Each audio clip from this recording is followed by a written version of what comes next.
Bueno, y ahora vamos a ver lo que es la reflexión interna total, ecuación que va a salir de Snell, pensando en qué casos la luz no se transmite a otro medio a pesar de que haya un cambio, ¿no? un punto de incidencia de un medio a otro.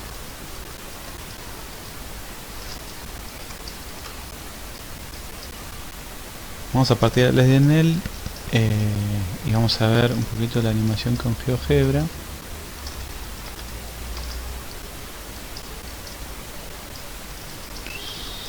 Ahí está. Bueno, ahí está. A ver,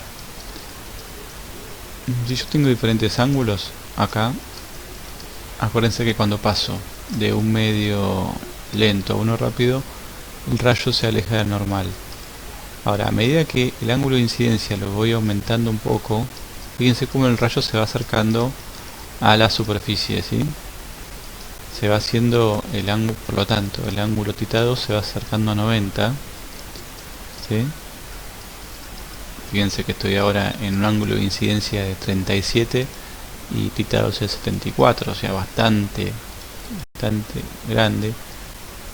Ahora con un ángulo de incidencia de 38, el rayo se transmite a 80 dentro del material respecto a la normal, y en un momento, cuando me acerque, a ver si lo logro, ya no puedo, ya en 38 parece ser, 38 grados de incidencia, ya el rayo se acerca tanto a la superficie que podemos decir que va paralelo a esta línea azul y ya no atraviesa el material, ¿sí?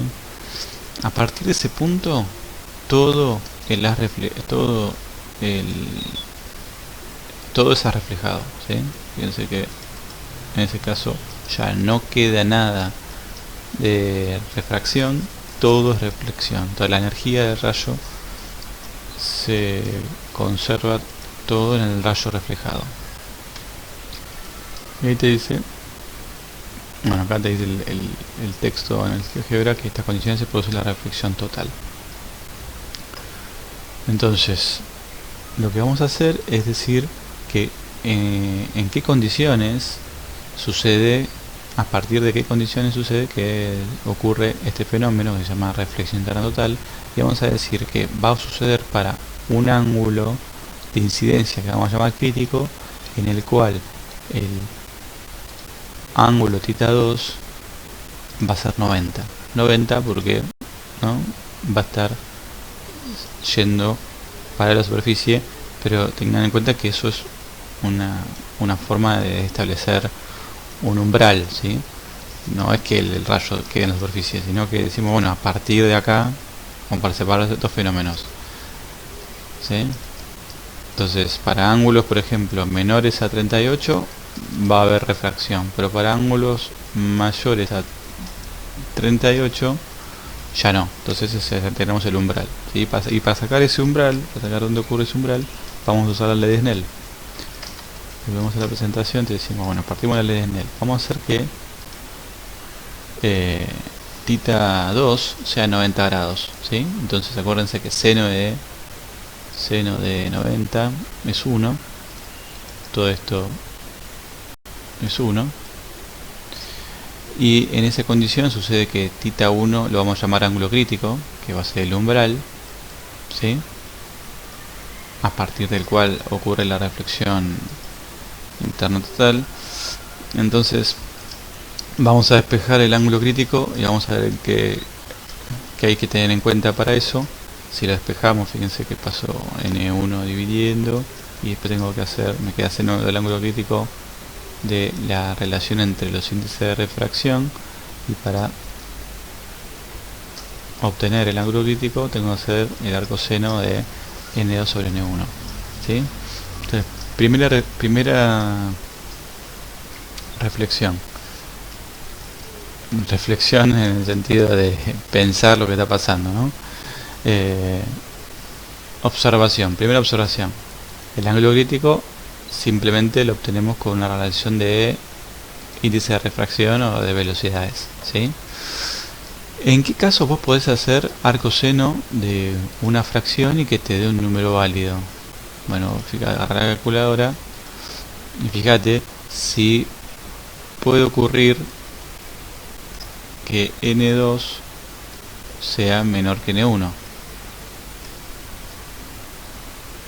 O sea, si vos haces un arco seno de cualquier número, ahora voy a hacer un ejemplo cualquiera. Si vos haces arco seno de valores que van en ese caso n2, fíjate que tiene que ser menor a n1, te va a dar un número que va a estar entre 0 y 1, ¿no? ¿Sí? El resultado va a ser entre 0 y 1. Vas a poder hacer el arco seno ahí. Ahora, si n2 es mayor a n1, en este caso te da que esta fracción te da mayor a 1 y vos haces arco seno, es imposible obtener ese resultado, ¿sí? Entonces, en estos casos hay transmisión ¿no? Hay refracción, ¿sí? O sea, no ocurre lo que estamos analizando. O sea, primera condición para que ocurra esto tiene que pasar que n2 tiene que ser menor a n1. Hay refracción. Tengo que comprar una tableta, ¿no? Para dibujar. Bueno, el mouse es muy difícil.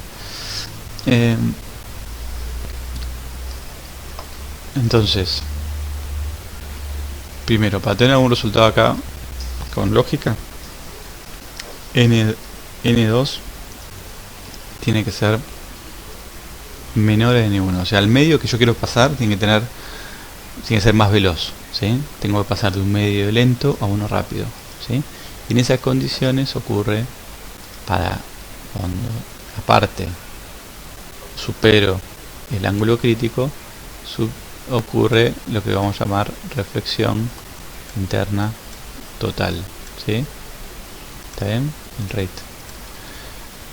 Entonces tiene que ocurrir primero esto, que el medio 2 tiene que ser más rápido y que el ángulo de incidencia tiene que ser mayor al ángulo crítico, ¿sí? Mayor o igual, en este caso sería porque pusimos justo el umbral en 90. Ya cuando tenga 90 no va a pasar, sino que sea menos difícil, ¿sí? O sea, para que ocurra una reflexión total tiene que ocurrir eso, ¿sí?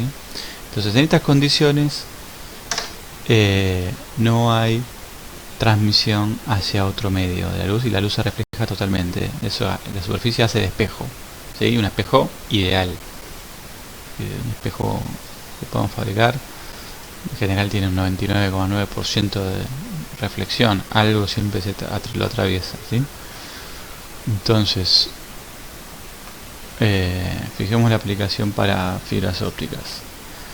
Bueno, la primera, en 1800, fines de 1800, en 1984, se descubrió este fenómeno que después se usó mucho después, ¿no? Que se podía canalizar el haz de luz, ¿sí?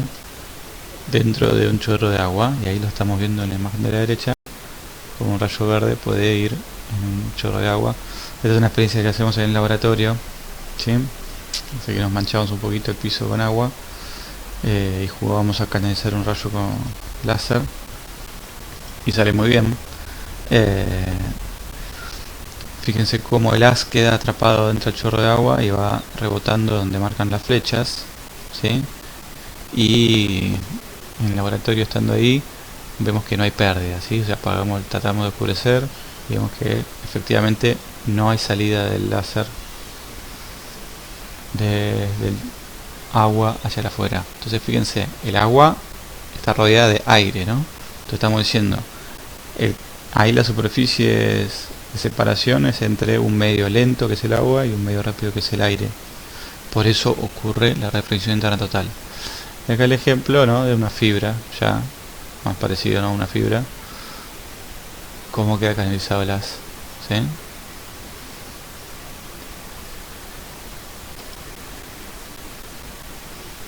Y tenemos una fibra óptica acá. Una fibra óptica es un material que puede estar hecho de materiales similares al vidrio, ¿sí? Flexible, que son en realidad un núcleo rodeado de otro material similar, ¿sí? De un índice de refracción que tiene que ser menor, ¿sí? Entonces acá tenemos el núcleo en rojo y el revestimiento en verde. Acá se observa el punto de incidencia y acá tenemos, bueno, un láser rojo que se canaliza dentro de esta fibra, ¿sí? Entonces, en estas condiciones ocurre que el haz rebota internamente y nada se transmite hacia afuera del revestimiento. ¿Qué significaría que algo se transmita? Bueno, vamos a hacer que algo se pierda. Si supero que acá el ángulo de incidencia sea menor al ángulo crítico, fíjense que ya sale información, sale energía hacia el revestimiento y la señal se va atenuando en cada rebote.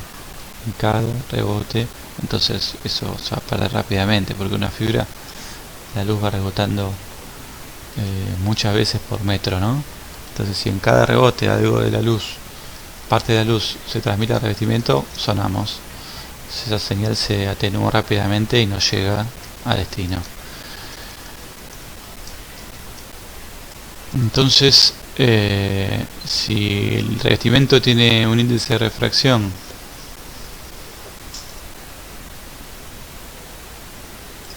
vamos a hacer el cono. Si cambiamos que el núcleo sea,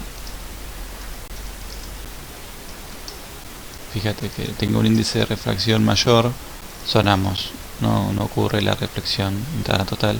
Como decíamos antes, tiene que ocurrir recién cuando tiene que ser menor a la del núcleo, ¿sí? Y hay ejercicios en la guía donde vas a poder calcular, por ejemplo, vos el ángulo de aceptación, que eso va a ser un poco la que vamos a llamar apertura numérica. Para qué el cono de admisión, ¿no? Que está acá, para qué ángulos vos podés canalizar el haz, ¿sí? Son todas especificaciones de una fibra que uno cuando trabaja con ellas las tiene que conocer. Entonces acá estoy pasando desde el aire a la fibra, desde el aire hasta el núcleo, y un ejercicio de la guía justamente va a ser sacar el ángulo con el cual está ingresando el haz, ¿sí? Para que estemos en el umbral de la reflexión interna total. Entonces, si los índices son bien diferentes, el cono de admisión es bastante más grande y es más fácil meter el haz en la fibra, ¿sí? Aparte de mejorar esto de el ángulo crítico, ¿no? Si yo agrando el ángulo crítico, lo hago más grande, hago posible que si doblar la fibra, ¿sí? O sea, las fibras ópticas, recuerden que son flexibles y las tenemos que poder enrollar. El problema es si las enrollamos mucho, si las probamos mucho, hago que este ángulo ya sea menor al ángulo crítico y soné, porque ahí sale la fibra del haz al revestimiento y pierdo señal. Entonces, algo a tener en cuenta también es el radio de curvatura de la fibra, ¿no? Acá no está modelizado porque es una fibra recta. Entonces, los detalles que tengo acá son el ángulo máximo de aceptación de 61 grados, la apertura numérica, que es la relación entre el núcleo y el revestimiento. Fíjense que mientras más diferente esa apertura numérica se hace mayor, ¿sí? ¿Está bien? Entonces adquiere valores de 1 menores a 1, ¿sí? Está bien, entre 0 y 1, porque ya si supera 1, el cono de aceptación se pasa de los 90 grados. Entonces, bueno, o sea, la apertura numérica nos informa esto no da indicios de cuánto es el cono de aceptación con un índice que va entre 1 y 0. ¿Sí? Volvamos a las animaciones. Bueno, fíjense, nosotros hoy dependemos de las fibras ópticas, justamente las comunicaciones, internet, son todos los nodos distribuidos por el mundo. Fíjense que pocos hay en Argentina, tenemos dos nada más, uno que entra en las Toninas y otro que entra ahora por Chile, es el GT nuevo. Comparemos con Brasil, ¿no? Fíjense que tiene muchos más, más de 6.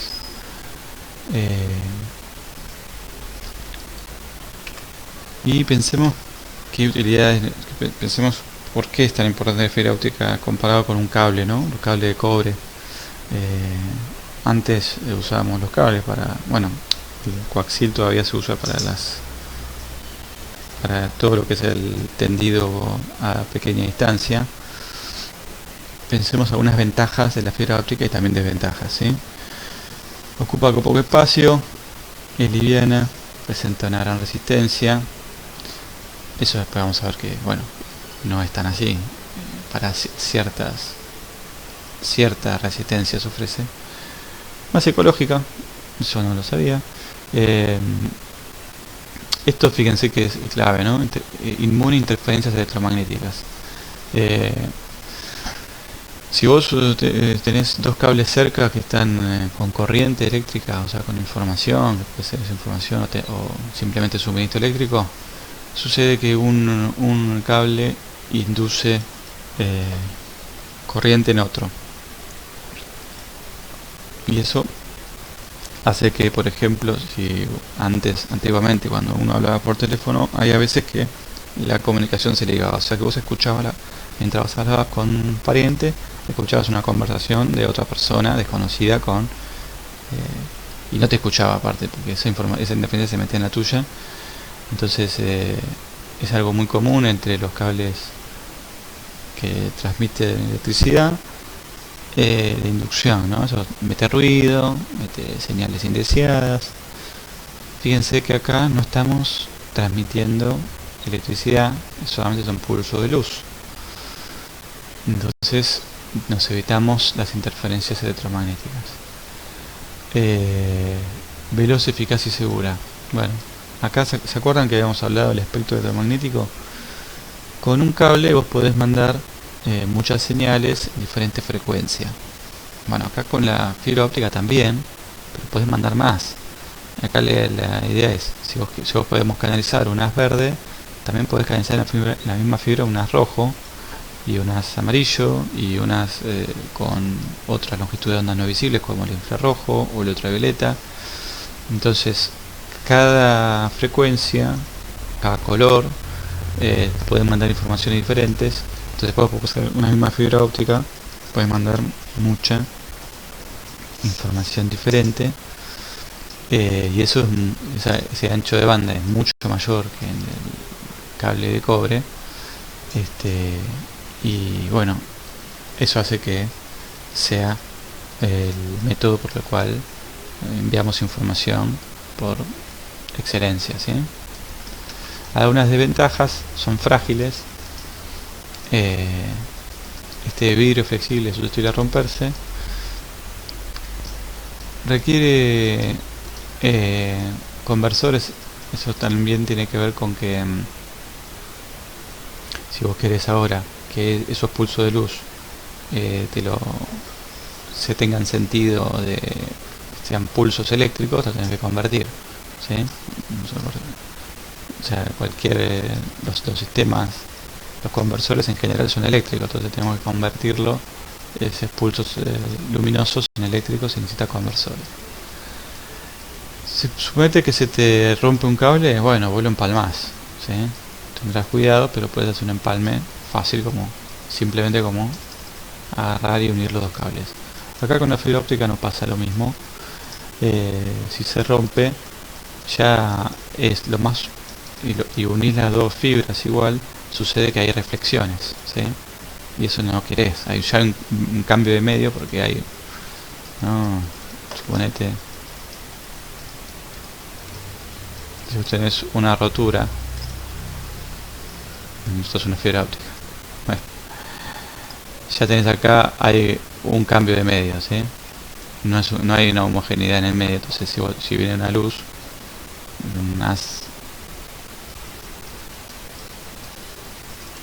si viene un haz por acá reflejándose, acá habría en este punto posiblemente una reflexión, ¿sí?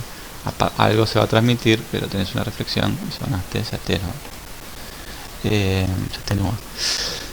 Entonces lo que tenés que hacer es ponerle acá una silicona que tenga el mismo índice de refracción que la fibra, ¿sí? Y bueno, eso no es tan fácil entonces como con el cable. Se envejece, y fíjense que estos cables están bajo aguas submarinas, así que hay que protegerlos del agua, y no existen memorias ópticas, por eso tenemos que convertirlo también a pulsos eléctricos para poder guardarlo, ¿sí? Esa información.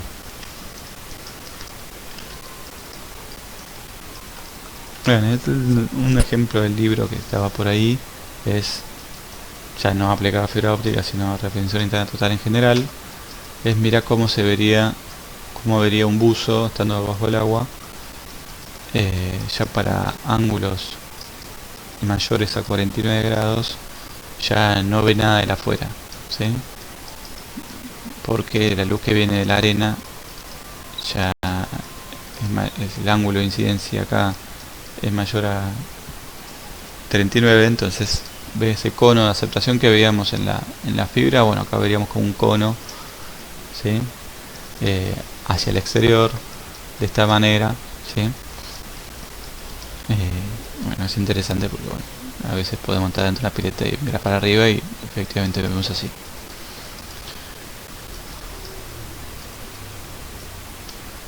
Entonces pueden ustedes hacer este ejercicio simple.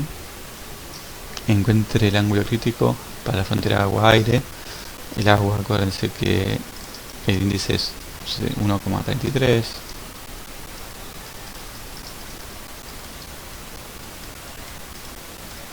Para el agua H2O dice ahí, es 1,33. Pueden tomar el índice del aire 1, ¿sí? Y sacar el ángulo crítico. Y se utiliza el resultado anterior para predecir lo que vería un pez en una pecera cuando mira hacia arriba en dirección a la superficie con el ángulo de 40, 48,8 y 60. Entonces la pregunta es, esto acá,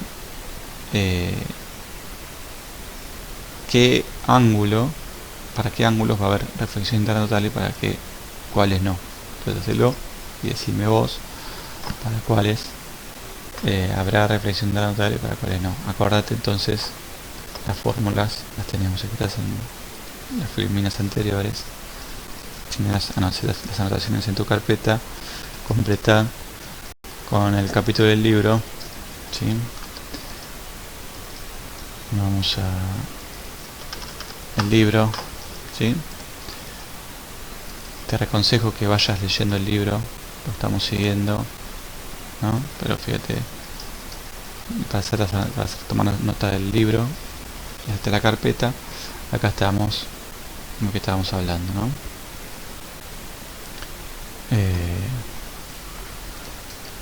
Bueno, fíjate.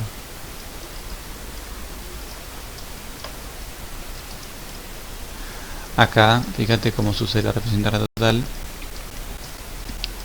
Acá hay un prisma, que los prismas van a funcionar bien como espejos, aunque no estén aluminizados, son simplemente un trozo de vidrio con esta forma. Fíjate que los primeros 3 rayos sí pueden salir, aunque son reflejados, ¿no? Son reflejados acá en la superficie. También se transmiten hacia afuera del aire, y acá se ve como están atenuados, bueno, lo de siempre, ¿no? Pero fíjense qué interesante, estos últimos dos, ¿sí?, que no salen por esta cara y sí salen por la cara de abajo con la energía original. No, porque hay un cambio de medio donde va a haber reflexión, ¿sí?, que justamente la estamos viendo acá muy tenue por acá, pero con casi toda la energía original, ¿sí?